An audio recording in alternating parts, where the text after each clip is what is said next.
welcome to the Power Packed Podcast. Please be quiet and courteous and silence your cell phones now. Be sure to grab some snacks and concessions, located in the lobby. And now our feature presentation. Prepare for butter.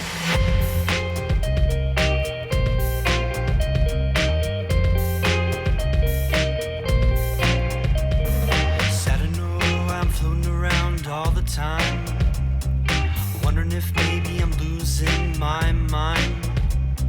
Stepping out to the rising enemy, or maybe I'm going out to sea. Maybe you should know by now. When I get back, everything will be alright. Seems like I'm out to sea every single night. I hope this old boat will stay afloat as we go. I hope this old boat will stay afloat as we go. Whoa, I don't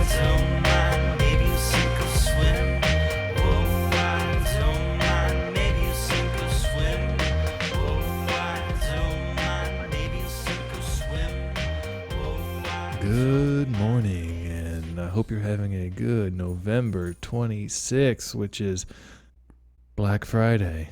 Black Friday. I hope you are crawling through broken glass trying to get into a Target or a Best Buy, and you're climbing over a stack of Nintendo Switches to get to a LCD TV with Roku, and you're carrying the TV through the pile of broken glass through the window and getting into your car and driving home. I hope you're having that kind of Black Friday. Just a fun, happy, exciting Black Friday. Yeah. Whether you're running through broken glass or trampling adults with adults or standing in line at Target, choking out the person in front of you with a shoelace to get a better spot in line. Yep. Stay safe. Stay happy safe holidays. out there. Happy holidays. I was going to say we could just dive right in with some Black Friday stories, because this is a Black Friday episode. Let's just dive into an empty pool head first. First, there's no water, but I closed my eyes and I dived. And, and my arms are by my side too. It's called, I think it's called a suicide dive for real. Is that a suicide dive? Have you? I think so. I don't know. Well, yeah, we're going to do one of those dives right in, and it's good content too, because John and I have both worked retail, and Black Fridays are pretty much what you would imagine they would be like working them, just pandemonium and craziness. I don't think... Oh, actually, I was going to say, because you worked at Fry's Electronics, did you ever work there during Black Friday? I feel like that's a scary place to be. No, I only worked there 6 months, and one of those months was not Black Friday. No, wait, maybe I did, and I didn't go to work. So I think I actually did work. I don't remember. I don't remember. Maybe you blocked it out, because I imagine any place like that has like electronics and stuff, because I've worked Black Fridays at JCPenney's, but that's like clothes, where, I feel like the scary places are the electronic stores. Yeah, JCPenney's, when I worked that Black Friday, it was underwhelming. I was like, you don't need me. I can just go, but... You had one of those like overnight shifts, right? Like a 7 p.m. to 7 a.m. kind of thing? Well, I worked at the movie theater until closing, so 11, 12, whatever that was. And then I started JCPenney's shift at 3, and I worked 3 to 3. So I had 17 hours, 18 hours of work in a day. It's like, this is the worst. And then the worst part was my brother picked me up, because I pretty much was like, can you take me to work? Because I'm pretty sure I'm going to be dead after work. And he picked me up, and I'm running on no sleep, and he's just like, want to go to a cigar lounge? I was just like, what? I guess. So we went and had cigars, and I was dead. Oh my gosh. What why a fun did I memory. decide to do this? That sticks with you too. And kudos to you for working 17 hours in one day and then going and smoking cigars with your brother. You're a good brother. That just shows right there. You're a good brother, because you got more of them. So, that's algebra. That's algebra. More brothers you have, the The better you are. Better you are, yeah. But you know, John and I, we have an audio brotherhood, a brotherhood through a podcast. Sisterhood of the Traveling Brothers. I send him a brother, and he bosses him around for a week or two, and then he sends me a brother. It's fun. Yeah, I bet that guy who has the 17 brothers named Randall, he's probably doing great because he can send all the brothers, and you know. Yeah. Or maybe we just rewrite the Sisterhood of the Traveling Pants, but every time we mail the pants to each other, there's a person in them.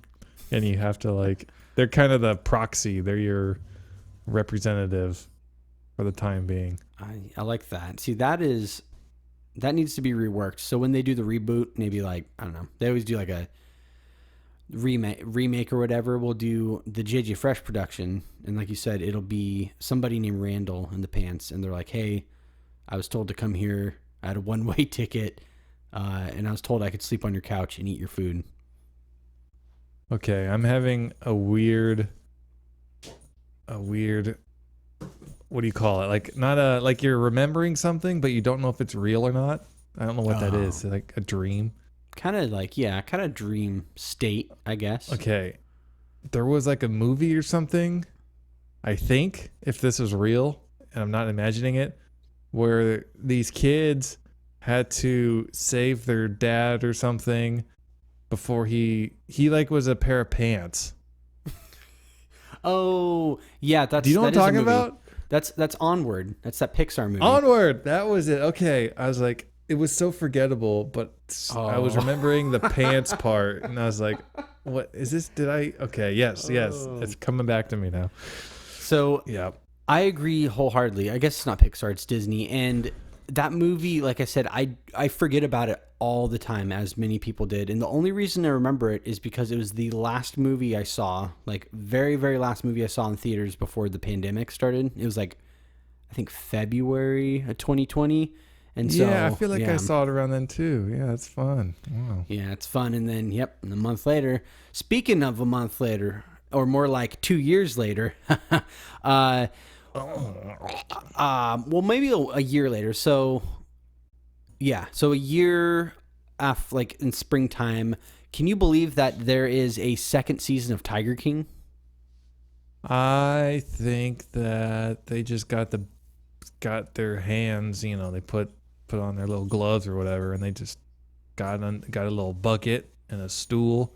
They sat down next to that cow, and they're just milking it with their hands, their teeth, and their feet. They got every appendage up on that udder, and they're beatboxing it like, Lloyd, Mick Boyd, Merriweather. They're just punching that udder dry of milk. It's just, are you gonna watch it? I think I'm gonna watch it. I mean, I know exactly what you're talking about. It's like, it's kind of the situation where there's probably like new stuff you'll learn about, but I don't think it's gonna really be any sort of like development. I think it's just gonna be like, I don't know. I think it's because what I heard is they just had a ton of extra footage and like some, maybe new drama or something happened. But yeah, they're milking that thing dry. And that being said, I'm probably going to watch it just because I'm curious, Yeah. They pretty much got that cow standing up, chained up, and then they have 4 ropes tied to its udders, and those ropes are each attached to a horse, and they spook the horses, and the udder just rips open with milk. That's how much they're milking this right now. That's a great visual. Thank you, John. But yes, I agree. That's Netflix. Netflix is like, oh, money. Yes. It's milk it. Oh, yeah. Milk. Yeah, it's, that's just what they do. Yeah. And, got milk, except it's a Netflix logo. Huh? Yeah, that's a shirt. Yeah. Now that's a JJ Fresh shirt, which will get sued so quick, but I'm okay with that. I'm fine with that. But the M will kind of look like the N, but just one extra little, how the Netflix logo looks. Just make it an M. Yeah. Oh. Yeah. Got milk. Yeah. I like that milk idea. Flicks. Milk Flicks. I saw a comment on YouTube, which I thought you'd find funny, when the trailer came out for season 2 of Tiger King or whatever, the top comment, which the top comments on YouTube are always just like, just brilliant. And this one was like, you it's like, you made it to the other end of the pandemic. Here's your prize. And it's like, wow. It's kind of like, you know, when you go to like some crappy part of New England or like Midwest, and it's like, I went to this place and all I got, or it's like a crab restaurant. It's like, I went to Joe's Crab Shack and all I got was crabs. It's kind of like that, is that version of that with the t-shirt, you know? Yeah. I've never been to a crab restaurant. Yeah. I've been to Portland Seafood Company, which is in Portland, Oregon. Oh, I did not Portland, that. Maine. That place. Yeah, I've been there. It's good. Yeah. So when we hang out next, I don't know when that'll be. Maybe it'll be in a month. Maybe it'll be in 4 years. But I think we should meet at either Cheesecake Factory, or I feel like we should meet at a seafood place. I feel like that. Hey, you can teach me how to break open crabs. I've never done it. Like, here's your crab. All right, well, give me that chainsaw and let's get it. Yeah, I like that idea. I'm thinking we have a crab feast, crab bake, whatever you want to call it, and a JJ Fresh crab review, and I'll just show you and all of our viewers how to properly crack open a crab leg and take. I have an idea for a video. Ooh. Okay, here it is. I'll be the doctor. No, I guess you have to be the doctor. Normally I like putting you in like the, Hermione role, or the, it's just funnier that way. But in this case, you'll be the doctor. You'll have on a doctor outfit with the mask and the hat and everything. And then I'll be your sexy nurse. I'll be all dressed up. We'll go to the crab restaurant, and then you'll just request tools, and I'll roll out this mat of tools and just start handing you like scalpel, and then you'll cut open the crab a little bit. You'll be like, crab hammer or whatever, and it'll just be this weird. We'll play operation on the crab, and you'll kind of pull the meat out with some tweezers and hold it up to the light. It'll be good. Dip it in the sauce, the butter. Yeah, that's beautiful. That's Oscar worthy right there.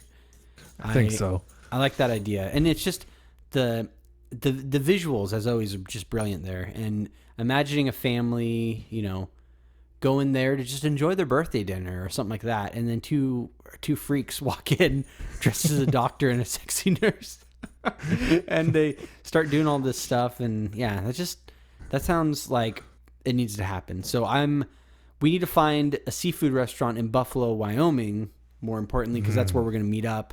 And if we eat at a seafood restaurant in Buffalo and Wyoming, we're probably going to get hospitalized.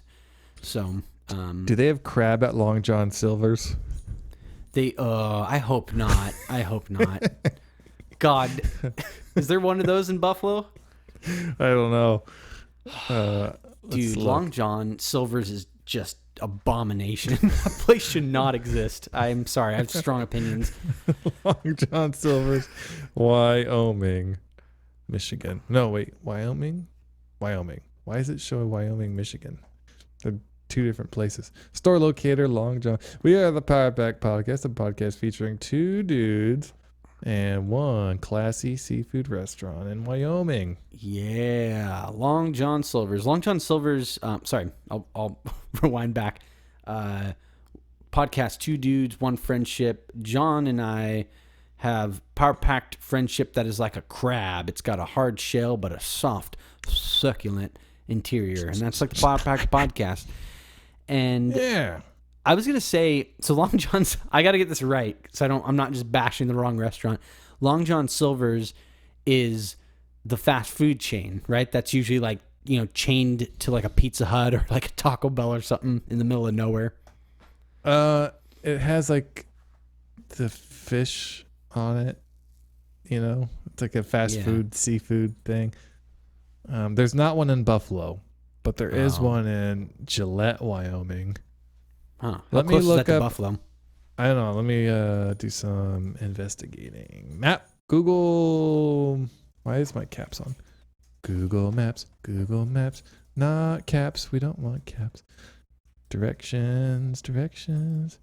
We want to go to Long John Silver's. Directions. Choose starting location. Buffalo, Wyoming. Yum. Oh, it's an hour from Buffalo. So we already have to go out of our way to drive to Buffalo, so we have to go even farther. Or maybe it's on the way from the airport.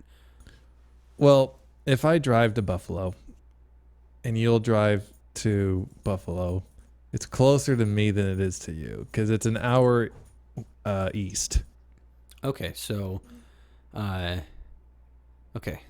yeah, we got to get this planned out anyways, but and then Maybe it's pencil.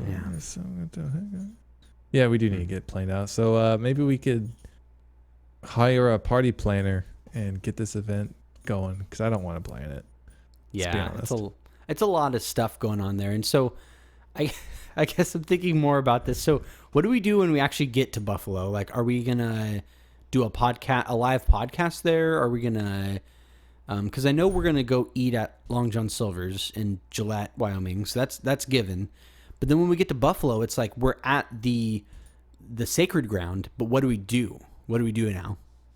Here's what we do. We do our first together live stream on YouTube.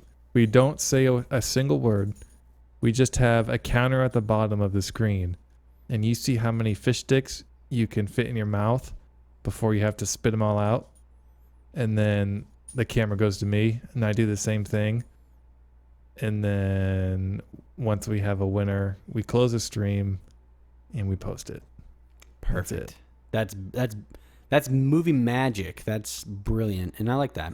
That's worth that's worth the taking the week off of work and playing Chubby Bunny with fish sticks at a Long John Silver's and Buffalo Wild Wings. That's hee haw. That's smart. Yeah, I What'd you do this weekend, Josh? I had some fish sticks with my friend. Yeah, the Midwest. Yeah. I definitely the pilgrimage. I want to make a pilgrimage to the Midwest for sure, so I could come see my favorite boy. Or Get your little Oregon wagon, some horses, and come on over here. Oh yeah, Oregon can you imagine Trail. that? Just Oregon Trail it. There's going to be a lot of gangrene and killing buffaloes. Just a lot of fun. Just a lot of fun. Just fun stuff. Oh, hold on. I'm looking up the actual Oregon Trail. Okay, the Oregon Trail technically started in Independence, Missouri. So you could take an Oregon Trail and then get off your horse and rent a car in Independence and drive the rest of the way. Okay, so just do a little stretch of the Oregon Trail. We'll do the whole thing. Oh, so do the whole thing, but just take the rent a car. Independence, which is West Missouri, and we're on East Missouri. So yeah, I'll just copy this link so you can catch what I'm throwing down. Let's be on the same page here. JJ Fresh content. Where is it? Podcast content. Oh, podcast content. Yeah, there it is. There's your route. Your heart map will be your guide. So where is this? Oh, it's in Discord. Let me pull that up real quick. Oh, yeah. Oh, I forgot you have all sorts of tech going on. You're in the middle of a move. You got, spaceships coming out of your eyes. Oh, my goodness. UFO, no. Oh, no. Oh, man, I forgot it ends at Oregon City. So this is perfect because my parents live in Oregon City. So, and we both kind of used to live. Well, no, you lived in Canby. I lived in Oregon City, whatever. But that's perfect. I don't know if that goes through Buffalo, though. I'm kind of a little bit disturbed. So we need to do the Oregon Trail, but somehow get Buffalo. I think Buffalo, it might go through Buffalo. I don't know. Well, I don't get why they just don't call it a trail, because if you take it backwards, you go to Missouri, and then it's the Missouri Trail. So kind of poor planning on that. But yeah, no, I agree. We need to find where Buffalo, Wyoming is, and then rewrite history and say it's the Buffalo Trail. Can you also do something for me? Can you Google tentatively the mileage or what the route would be to drive the Oregon Trail from like Missouri to Oregon City? Because we could do that. We could rent a car and drive it and eat at all the Long John Silver's along the way. It's 2,170 miles from Missouri to Oregon. Okay. So do we just rent a van and just put some fabric over it so it looks like a wagon, and then drive, and then like dig holes and go to the bathroom in the holes that we dig and cover them when we go, kind of like, and other things too, like catch squirrels and eat them, maybe craft spears out of sticks and like make traps and do felt like pelts. So should we do it that way, or should we just like drive it and just eat at like McDonald's and then take a plane home from Oregon City? Maybe we could do a little bit of both. Maybe we can eat McDonald's and then maybe, hey, I'm in the mood for an endangered owl. We just stab one of those with a stick and we just kind of, we mix it up a little bit. Best of both worlds. Can I wish we had more fans. I want to see if anybody, no, we might get flagged on YouTube. I was going to say, for the YouTube poll, can you just have it be, have you ever eaten an owl before? And then yes or no. All right. And plus we can I'm recap curious. our last poll. Yeah, no, are you even allowed to eat owl? Maybe Google that first. Maybe Google if you can eat owls. Because I'm curious what an owl tastes like. I don't want to eat an owl. I have respect for the owl, but I'm just curious if any of our listeners have eaten owl meat before. Oh, and here's the results from last week before we get on to owl meat. Podcast poll 95. If you poop your pants running, do you finish the 5K? 47% said yes. 53% said no. Wow, that's disturbing how close those are. We have some hardcore runners in this group. They ain't stopping for nothing. Yeah. I think I voted yes because my rationale was it's a 5K, so it's like at that point just finish the 5K, just like the pooped pants. But I don't know. I don't know. It just depends. I feel like you can also maybe like, there's different things you can do. I like your idea of the old school pajamas with the button flap on the back. Oh yeah. Yeah, that's Mario Kart style, like you said. Oh, okay. It's illegal to eat owls. No, you can't eat owls. In the United States, it is illegal to even be in the possession of an owl feather. What? Hold on. You can't have an owl feather, much less eating an owl. It doesn't matter if you found it dead. You'll still receive a citation and fine should a wildlife official find you in possession of an owl feather. What? Why Wow. are owl feathers? Are you serious? That's crazy. I mean, that makes sense. An owl's majestic and they're endangered, I'm pretty sure. So it's like, it makes sense that you shouldn't. And I don't condone anyone to eat owl meat. I really want to clarify that. Like, please don't eat owls. But I was just curious if anyone is just out of curiosity. I was also thinking about how your IP is probably getting flagged because you're like, you got your Possum King book and you got like things on how to kill moles and you're like, can you eat owls? Yeah. So I just can't. I can't believe like there's feathers all in my backyard right now. Like I was playing with the dog and like, oh look, a feather. If I was to take that feather and have it mounted above my fireplace, thinking it was like, oh, this is a cool feather. It's from a crow or a hawk or something. And some wildlife ranger danger comes in, just hanging out. Maybe I met him at Chick-fil-A or something. He was like, oh, I'm going to have to write you up for that. Like, really? Yeah. A feather? Like, That's no crazy. one collects feathers. It's not like Pokemon cards. No one's out killing owls and, I'll trade you this barn owl for that snowy owl feather. Okay. I think you killed all the snowy owls around here, so there's no way I'm getting one unless I trade it to you. It's like, yep, that's right. It's like, no one's trading feathers like that. No, that's just crazy. No one has a binder of owl feathers. Check out my owl feathers. It's stupid. It was a law passed in 1918. Whoa, that's been established like longer than most things really. And what's crazy is, what if the owl just shed the feather and you picked it up and you're like, what's this? And then they swoop in, SWAT team, they hog tie you, throw you in the back of a van with a burlap sack over your head. And they beat the crap out of you and then dump you in Sherry's parking lot. Well, Sherry's is a good place to be dumped, especially at like 2, 3 in the morning when that pie starts to go bad and they just kind of give it away. Do they? Is that what they do? Well, they probably should. I mean, I've bought some Sherry's pie at night, and it's not great.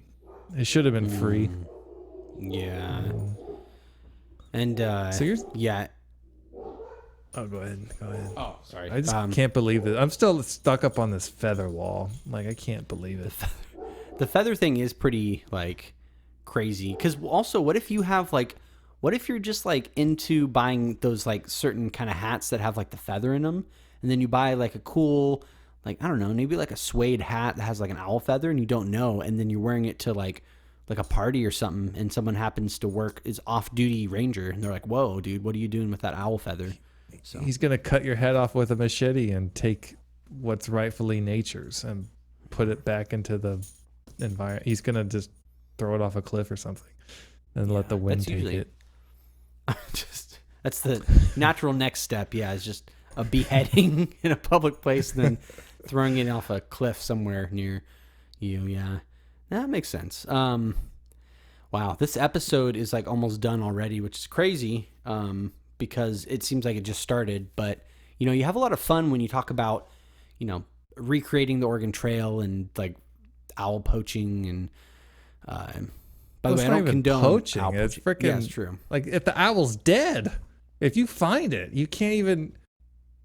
Nothing. Like, can you taxidermy a dead owl if you find it? Probably not. Can you probably get in trouble? Taxidermy a owl you find but didn't kill. No, it is illegal. Okay, now I'm gonna Google taxidermied owls and see if anyone has done it. Yeah, people have done it, and it's on Etsy. So now I'm getting some conflicting information. We need to maybe reach out to someone at Bureau of Land and Animal something and just set the record straight. Maybe we can email them or like send them a letter and be like, "Hey, I'm asking for a friend. If I find a dead owl, can I not taxidermy it?" Okay, well, here's a taxidermied barn owl for $400 on Etsy. Now, I don't know where this person lives, but if it's in America, they need to be shut down. Oh, ships from the Netherlands. Okay, so the Netherlands, you can do whatever you want with owls. So they have more freedoms in owl law than we do. Yeah. Yep. There's so many more freedoms in the Netherlands than United States. And I think that's now we know the owl stuff. I mean, I'm not going to move to Netherlands just to collect some owl feathers, but it's good to know that there's just different laws in place for that. So I just imagine this is America today. Police officers walking down the street. He trips over a overdosing heroin addict. Sorry, excuse me. I didn't mean to. He keeps walking. No big deal. He sees a dead owl fall out of a tree. Have natural causes. He sheds a little tear for that owl. But then a little 7-year-old boy who's flying a kite. His kite crashes next to the owl. And he goes, "Oh, look at this little guy." And because it's like a sentimental moment, he's flying a kite with his parents. He sees this beautiful creature on the ground. He picks one of the feathers up that's lying next to the owl. And immediately the officer pulls out his taser and tackles the kid and tases him in the forehead and arrests him and puts him on one of those little bracelets on his ankle. Yep. A parole thing. Yeah, parole one, yeah. And now he has juvie on his record. That's the world we live in today. Yeah. It's a sad, scary world, but we gotta look out for each other and make sure that if you see your friend going for a dead owl, you let him know it's not good. Don't do it. It's bad. And then when that kid gets out, he wants revenge on the owls because the owl is partly the reason he got locked up. So he moves to the Netherlands. The Owl King is born. I was going to say, this sounds like Possum King direct sequel, Owl King. But it's almost like, I'm imagining kind of Marvel where This is gonna sound really scary as I mentioned it, but I'm imagining Marvel universe where there's different movies happening in different parts, but then there's a crossover event. So at the end, it's all the Owl King, Possum King, all that. But there's a giant battle royale of one side is all humans that hunt the animals, the other side's all the animals that they've been hunting, and there's a giant like Harry Potter, Lord of the Rings like battle royale in the middle between the animals and the people, and that's the end of your the possum universe, or you call it. Yeah. So is the Possum King basically like Tony Stark? He's kind of like the Iron Man. He's like the OG. He's just putting like possum scraps on him, like making this weird animal armor. he's like, I got night vision. Like animal bone armor. He puts like actual possum eyes in his eye sockets. I can see at night. Oh my God. I got night vision. He's just got these like dead possum eyes. Got possum vision. Possum vision. Speaking of possums, do you got an update for everybody with the book? I know it's okay if you don't. I was just curious. No update thus far. It's still I'm on like the last leg, and I just got to get that motivation. I got to feel it. That's so great. I still love the ending. Every time I think of that book, I think of the ending. It's so great. It's so good. And when the book, I think it was like Cody, he might like listen to this and be like maybe and say he didn't agree to this, but I'm pretty sure he said he could be like the editor or whatever, like do all the spell checking and maybe Crumb said she would too. I don't know. But you've got some people lined up to do the editing. Oh, maybe I'll work a little bit on it after this podcast, but we'll see. Yeah. But we're at that sweet 30-minute mark. We want to do the next half, Rat? Huh? Let's dive on in. Thank you for tuning into our regularly scheduled program. Contact Josh and Jonathan at powerpackedpodcast@gmail.com. Support the show at patreon.com/powerpacked. See you next time, you dirty little rat babies.